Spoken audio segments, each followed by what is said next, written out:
Hello students, હું છું હિરાન રાજગુરુ અને આજે આપણે જોવાનું છે બીકોમ સેમ 2નું જે છે એ બિઝનેસ એકાઉન્ટિંગ 2 એમાં આપણે યુનિટ નંબર 5C એટલે કે શેર બાયબેક જોઈ રહ્યા છીએ. આમાં આપણે બે જ એક્ઝામ્પલ જોવાના છે, ઉદાહરણ 3 અને ઉદાહરણ 4. બરાબર છે, બંને ઇઝી છે. ચાલો, શું કહેવા માગે છે ઉદાહરણ 3? તો કે જગન્નાથ લિમિટેડે પોતાના દરેક ₹10નો તેવા 2 લાખ ઇક્વિટી શેરો જે પૂરેપૂરા ભરપાઈ થયેલા છે તે દરેક શેર દીઠ ₹11ના ભાવે પરત ખરીદી લેવાનો ઠરાવ પસાર કર્યો છે. પરત ખરીદીના હેતુ માટે 8%ના રિડીમેબલ પ્રેફરન્સ શેર 10,000ના દરેક ₹100નો તેવા બહાર પાડ્યા અને જે પૂરેપૂરા ભરપાઈ થયા. બરાબર છે, તે દિવસે જે છે એ કંપનીના જામીનગીરી પ્રીમિયમ ખાતાની બાકી ₹1,20,000 છે, સામાન્ય અનામત ખાતે ₹20 લાખ છે અને બેંક સિલક 15 લાખ છે. બાયબેક અંગે જરૂરી જોગવાઈઓનું પાલન કરી અને કંપનીના ઇક્વિટી શેર હોલ્ડરના નાણાં ચૂકવી આપ્યા છે. બાયબેકને લગતા ઉપરના વ્યવહારોની જરૂરી આમનોંધ લખો.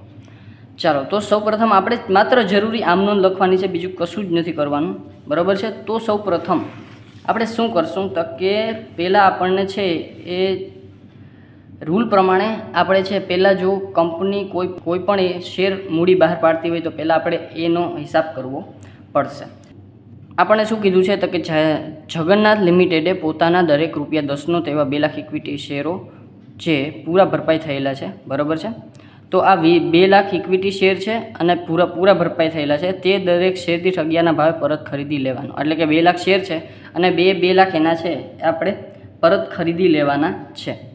પરત ખરીદીના હેતુ માટે 8%ના રિડીમેબલ પ્રેફરન્સ શેર 10,000ના દરેક ₹100નો તેવા બહાર પાડ્યા. હવે જુઓ, પહેલાં આપણે શું કરવાનું છે તો કે શેર બહાર પાડવાના છે, પ્રેફરન્સ શેર.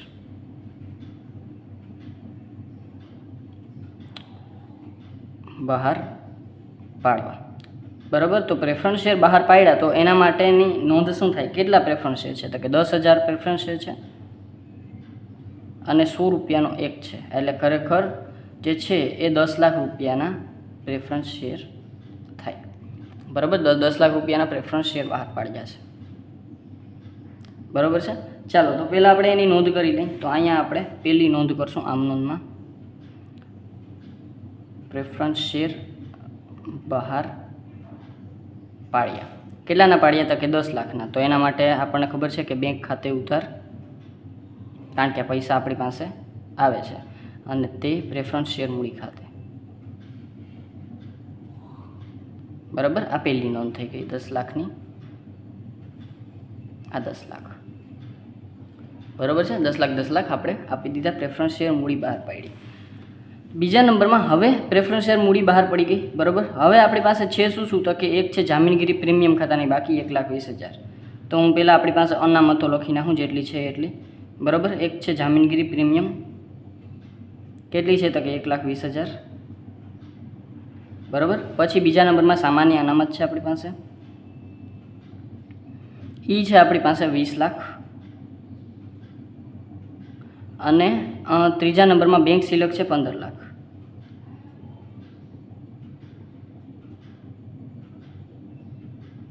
બરાબર છે, આ 3 વસ્તુ છે આપણી પાસે. હવે આપણે કીધું છે શું તો કે આપણે જે આપણા 2 લાખ ઇક્વિટી શેરો છે ને, 2 લાખ ઇક્વિટી શેર અને એ એક છે એ 10નો છે.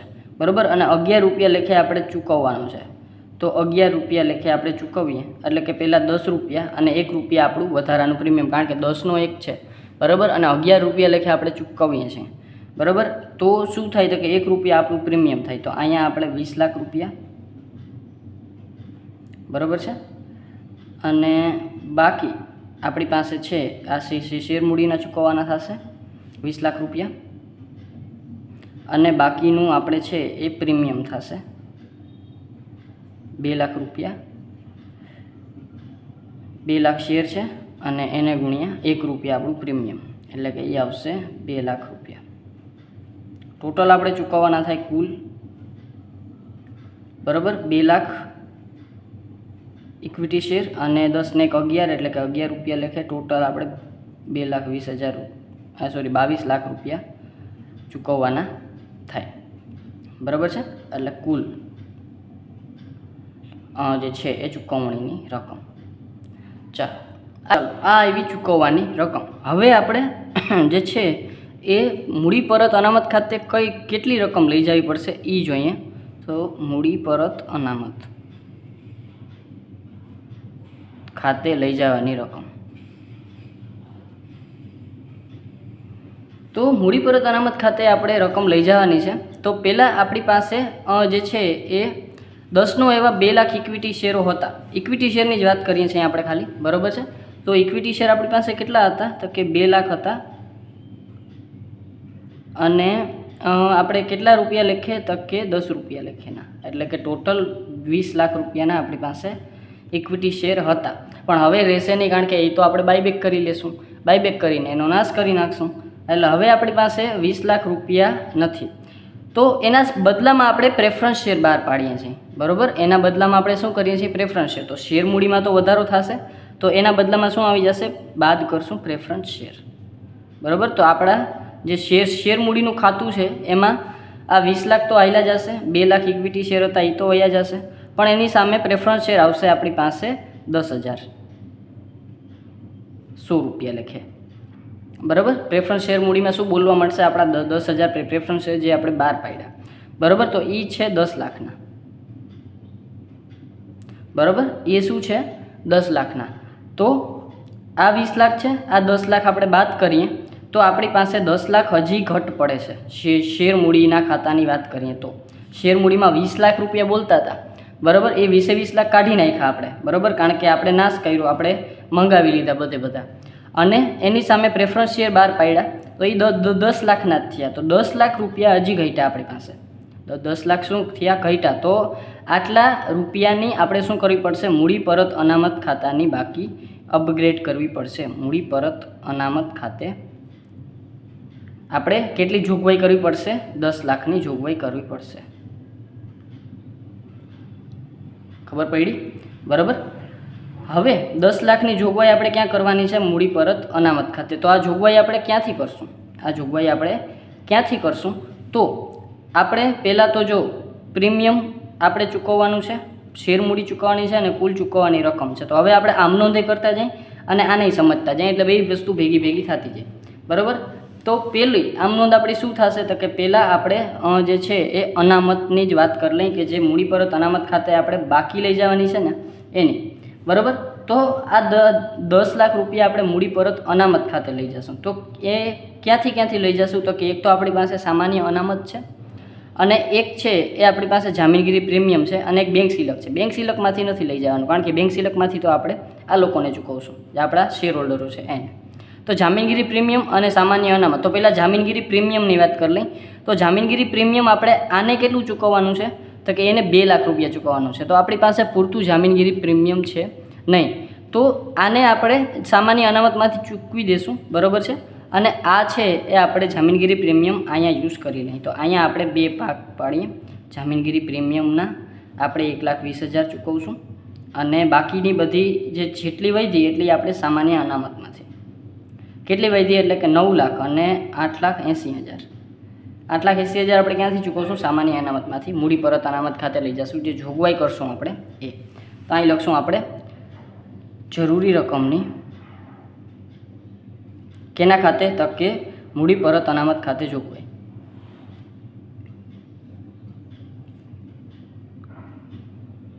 કેટલાની થશે? તો કે ક્યાંથી આપણે જોગવાઈ કરશું? તો કે એક આપણે કરશું જામીનગીરી પ્રીમિયમમાંથી, બરાબર. તો જામીનગીરી પ્રીમિયમ ખાતે ઉધાર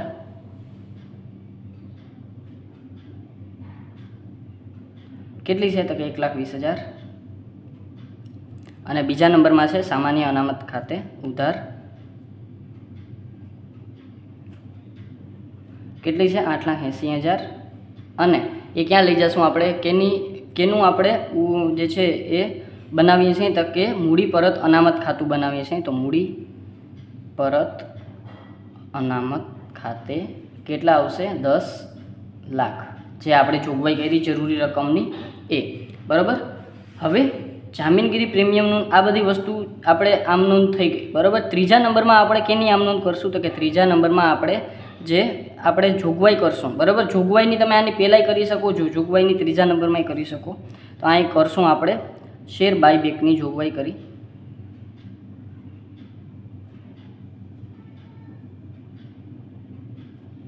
જોગવાઈ શેર ઠરાવ કરશું, બરાબર. ઠરાવ કરવા સમયે કરતી વખતે આપણે આમ નોંધ કરશું, બરાબર. શેર બાયબેકની આપણો ઠરાવ પસાર થાય ત્યારે આપણે આ આમ નોંધ આને આપણે પછી રાખી શકીએ, બરાબર, પહેલાંય રાખી શકીએ. તો શેર બાયબેકનો ઠરાવ પસાર કરતી વખતે આપણી કઈ આમ નોંધ થાય?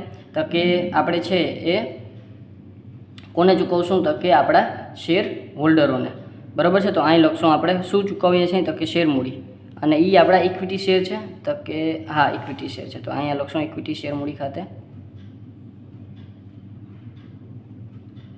પછી આપણે ઇક્વિટી શેર ચૂકવીએ છીએ. આ સિવાય પ્રીમિયમ ચૂકવીએ છીએ. તો તે પ્રીમિયમ તો આપણે અહીં આપી દીધું. જો આપણી પાસે પૂરતું પ્રીમિયમ હતું નહીં શેર હોલ્ડરોને ચૂકવવા માટે, એટલે આપણે એને મૂડી પરત અનામત માટે રાખ્યું, બરાબર. તો અહીંયા આપણે લખશું સામાન્ય અનામત ખાતે. છે તો પ્રીમિયમની રકમ, પણ આપણે એને ચૂકવશું કેમાંથી? સામાન્ય અનામતમાંથી, બરાબર છે. અને ત્રીજા નંબરમાં એ શું થશે? તે ઇક્વિટી શેર હોલ્ડરો ખાતે કેટલા રૂપિયા થશે? તો કે ઇક્વિટી શેર મૂડી આપણે ચૂકવી છે 20 લાખ રૂપિયાની, સામાન્ય અનામત આપણે 2 લાખ આપી છે, અને ટોટલ આપણે 22 લાખ રૂપિયા કોને ચૂકવ્યા છે? ઇક્વિટી શેર હોલ્ડરોને. અને ઇક્વિટી શેર હોલ્ડરોને હવે આપણે ચૂકવણી કરીએ તો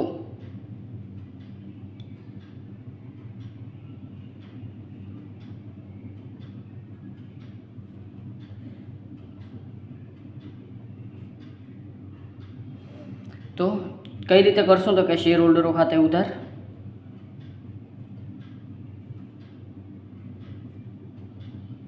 અને તે કેના ખાતે? બેંક ખાતે. કેટલા? તો કે 22 લાખ ચૂકવવાના, બરાબર છે. ચાલો, બસ આટલું જ હતું, બરાબર. ખાલી ધ્યાન કેટલું દેવાનું છે? તો કે આપણે કઈ વસ્તુ આપી છે, બરાબર. અને આ તો આપણે ખાલી વધારાની તમને સમજાવવા માટે, બાકી આ વધારાની ગણતરી તમે ના કરો. ખાલી પ્રેફરન્સ શેર બહાર પાડ્યા, પછી કેટલી રકમ ચૂકવવાની છે, કુલ રકમ, અને કેટલી રકમ આપણે વધે છે શેર મૂડી ઉપરથી, એટલી આપણે અનામત ઊભી કરશું, બરાબર.